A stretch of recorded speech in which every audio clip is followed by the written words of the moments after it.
Hi అండి. కందిపప్పు లేకుండా ఇడ్లీ సాంబార్‌ను చాలా టేస్టీగా, ఈజీగా ఎలా చేయాలో ఈ వీడియోలో చూద్దాం. హోటల్‌లో తిన్నట్టు ఇడ్లీ సాంబార్ టేస్ట్ ఇప్పుడు ఇంట్లోనే చాలా సింపుల్‌గా చేసుకోవచ్చండి.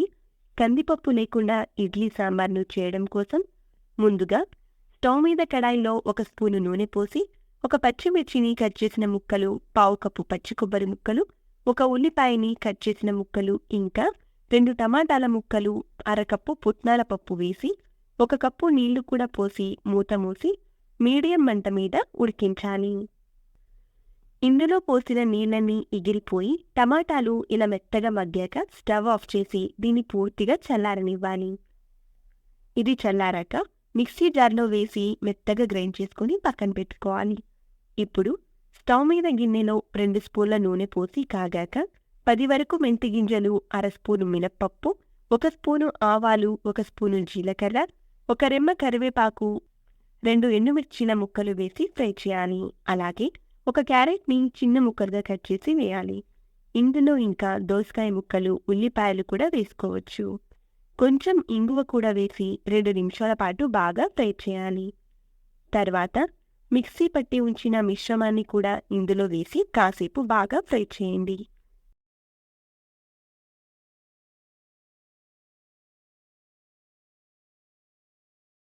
ఇప్పుడు అర స్పూను పసుపు, రుచికి సరిపడా ఉప్పు, 2 స్పూన్ల కారం వేసి ఒకసారి కలిపి ఇందులో నిమ్మకాయ సైజంత చింతపండుని నానబెట్టి రసం తీసి ఇందులోకి యాడ్ చేసుకోవాలి.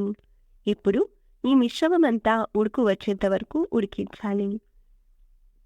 ఈ విధంగా ఉడుకుతూ ఉన్నప్పుడు సాంబార్ కన్సిస్టెన్సీకి తగ్గట్టు 3 కప్పుల వరకు నీళ్లను యాడ్ చేసుకోవాలి.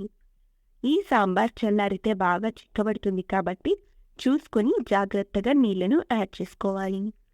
ఈ స్టేజ్‌లోనే టేస్ట్ చెక్ చేసుకొని ఉప్పు, కారం సరిపోకపోతే అడ్జస్ట్ చేసుకోండి. ఇప్పుడు సాంబార్ టేస్ట్‌ని మరింత ఎన్హాన్స్ చేయడం కోసం చిన్న బెల్లం ముక్క కూడా వేసి సాంబార్‌ని మరిగించాలి. 2 స్పూన్ల సాంబార్ పొడిని కూడా యాడ్ చేసుకొని అలాగే సన్నగా తరిగిన కొత్తిమీరను కూడా వేసి 5 నిమిషాల పాటు మీడియం మంట మీద సాంబార్‌ను బాగా మరిగించాలి.